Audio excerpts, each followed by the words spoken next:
She has his last name, for goodness sake. She sat in his chair at his first G20 meeting in Hamburg, Germany. No doubt the picture pleased him. His daughter smack between British Prime Minister Theresa May and China's President Xi Jinping. In fact, she has warmed lots of important chairs without incident. But this resume. Why wouldn't former President Donald Trump think Ivanka would make a terrific president of the World Bank? As The Atlantic reported in 2019, Trump considered putting his daughter in charge of the world's main source of financial assistance for developing countries. He may even have been quite keen, with nearly $100 billion in loan commitments this year alone. The World Bank is a global leader in the struggle against poverty, apparently. The former president believed this was a good mission for his eldest child. He was stopped from appointing her by the intervention of Steve Mnuchin, who was then Secretary of the Treasury. According to The Intercept, in 2019, Ivanka Trump was a 37-year-old with a bachelor's degree who, but for a brief stint with a rival real estate company, never worked for anyone other than her dad or herself. This record included, of course, her loosely defined work as a White House aide, the role which led her to become her father's seat warmer at the meeting of the world's 20 biggest economic powers. Earlier that year, World Bank President Jim Yong Kim surprised official Washington by announcing his resignation. A former president of Dartmouth College, Kim is a Harvard-trained anthropologist and physician who founded a global healthcare nonprofit. He had been at the bank since 2012. Only James Wolfensohn, Eugene R. Black, and Robert McNamara, a giant historical figure who had been the U.S. Secretary of Defense for President Kennedy and Johnson, served longer in office, as was reported at the time of Kim's resignation.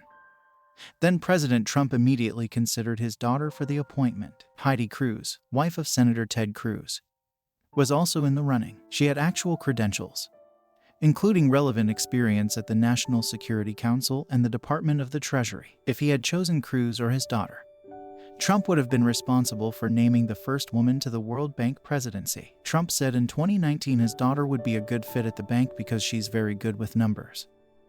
Ivanka Trump said she passed on the post because she was happy with the work she was doing. Her main job at the time seemed to be promoting women entrepreneurs. Her signature project, a women's empowerment program, was so poorly run the Government Accountability Office couldn't even assess its performance. Another president might scratch a candidate from an appointment list if she had run a program that defied assessment. However, her smoke and mirrors performance was par for the course in the Trump family. For decades, outsiders attempting to gauge the condition of Trump's business enterprises faced an impossible task. The benefit for Trump was this allowed him to say pretty much anything he wanted about his business acumen and his wealth, even as his companies endured one bankruptcy after another. Most recently, Trump was bumped off the Forbes list of the richest 400 Americans. Forbes estimates his wealth at $2.5 billion. Number one on the list is Jeff Bezos with $201 billion, whom the former president has repeatedly attacked. As president, Trump could compensate for his ego-bruising decline in wealth by wielding his presidential power. He did so as he gave pardons and commutations to friends such as Steve Bannon and Paul Manafort, both of whom worked in his 2016 campaign, and installed so many sycophants in high office. Washington Monthly declared he had assembled the worst cabinet in history. Given his record, the people around Trump had to respond to his Ivanka for the World Bank musings with real seriousness. It came incredibly close to happening.